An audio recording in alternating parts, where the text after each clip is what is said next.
ஜீவநீரோடை ஊழியங்கள் வழங்கும் இதயத்திற்கு இன்று ஒரு சிந்தனை. பாடுகளுடன் பணி.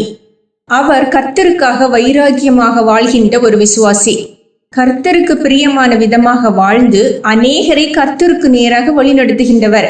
ஆனால் சரீரத்தில் பல பலவீனங்கள், வாழ்க்கையில் பல போராட்டங்கள், பொருளாதார நிலையில் வலிமையின்மை. இயேசுவுக்காக இவ்வளவு தியாகமாய் பணி செய்கின்றீர்களே, பின்னர் ஏன் உங்கள் வாழ்க்கையில் இத்தனை சோதனைகள் என்பது அவருக்கு நெருங்கிய சிலரின் கேள்வி.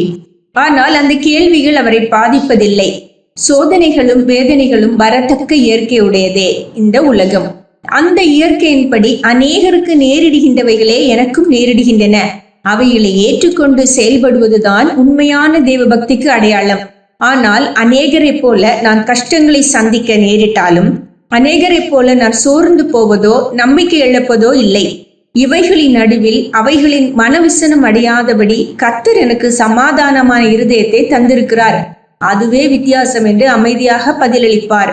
தேவ பக்தியுடன் வாழ்ந்த யோசேப்பும் தாவீதும் இந்த பூமிக்குரிய இயற்கையின் விளைவான சோதனைகளுக்கும் பிரச்சனைகளுக்கும் முற்றிலும் விதிவிலக்கு பெற்று வாழவில்லை. பலவித சோதனைகளின் நடுவிலும் அவர்கள் கர்த்தருக்கு பிரியமாக வாழ்வதில் நிலைத்திருந்தார்கள். உலகத்தையே அசைக்கத்தக்கதான வலிமையுடன் செயல்பட்ட அப்போஸ்தலனாகிய பவுல் பலவித உபத்திரவங்களை சகித்து கொண்டுதான் தேவனுடைய பணியை செய்ததை வேதத்தில் பார்க்கிறோம். இவர்கள் எல்லாரும் தேவ பக்திக்கு பதிலீடாக விசேஷ சலுகைகளை கேட்கவில்லை. ஆனால் அவர்கள் தங்களின் வாழ்க்கையில் திருப்தியையும் தேவ சமாதானத்தையும் அனுபவித்தவர்கள். ஒரு உயர்ந்த நோக்கத்திற்காக வாழ்கின்றோம் என்ற நிறைவுடனும் வாழ்ந்தார்கள்.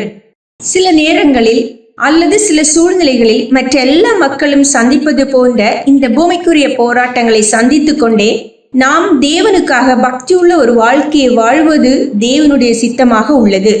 சுமூகமானதொரு வாழ்க்கையை தந்ததால் தேவ பக்தியாய் வாழ்வதை விட கர்த்தருடைய பாதையில் அவருக்காக பாடுகளை சகித்து கொண்டே அவருக்கு பிரியமாக வாழ்வது நித்திய மகிமையை கொண்டு வருவதோடு வாழ்க்கையில் உலகம் தர இயலாத சமாதானத்தையும் சந்தோஷத்தையும் கொண்டு வரும்.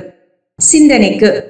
வாழ்க்கையை ஒரு போராட்டமாக எடுத்துக்கொள்ளும் வரை மனதிற்கு அமைதி இல்லை. வாழ்க்கையை ஒரு போராட்டமாக எடுத்துக்கொள்ளும் வரை மனதிற்கு அமைதி இல்லை.